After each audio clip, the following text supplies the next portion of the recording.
Speaker Pelosi has concluded her presentation, announcing for the first time the 7 managers who will act as prosecutors at this Senate trial of Donald Trump. Most of them, we should note, understandably, are lawyers. 3 of them, well-known party leaders.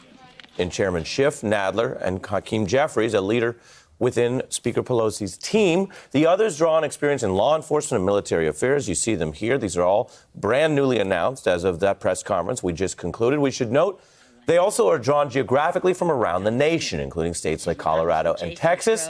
And the others that we have not mentioned yet are Zoe Lofgren, Sylvia Garcia, Val Demings, and Jason Crow. We're looking at this presentation that Americans will see today and in this coming Senate trial. The people the Democratic Party is putting forward to argue the utmost serious case you can present for the removal of a president. We go back in our special coverage to our panel.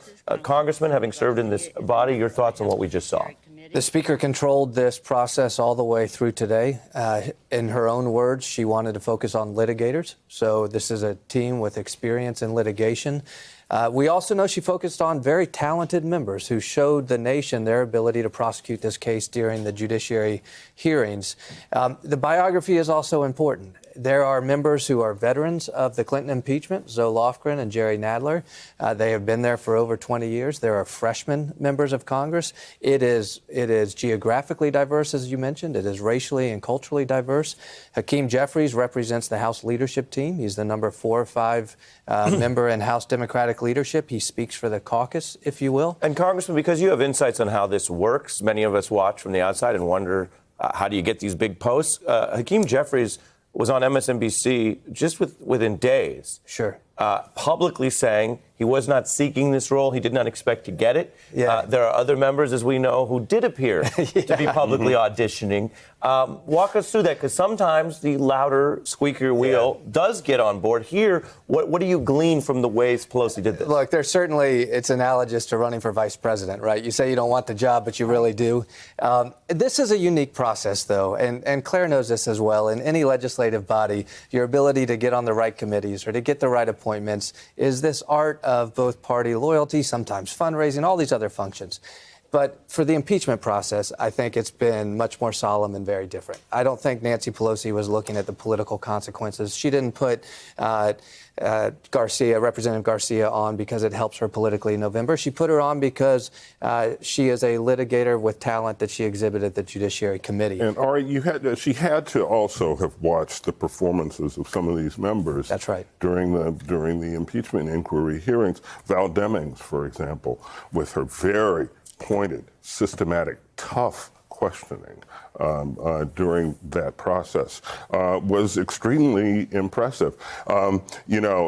She's the law. She was the police, the police chief of Orlando, lawyer, actually. and she comes across as I'm the law. That's right. And Senator, walk us through what it means for some of these younger members that people have not heard of. I think it's fair to say, although the Speaker continued to emphasize how solemn this is, that short of being named a committee chair, which takes typically over a decade, this is the biggest post you can get. What does it tell you that the Speaker is trusting some names that we've heard less about in this process thus far? Congressman Crow, Congresswoman Garcia.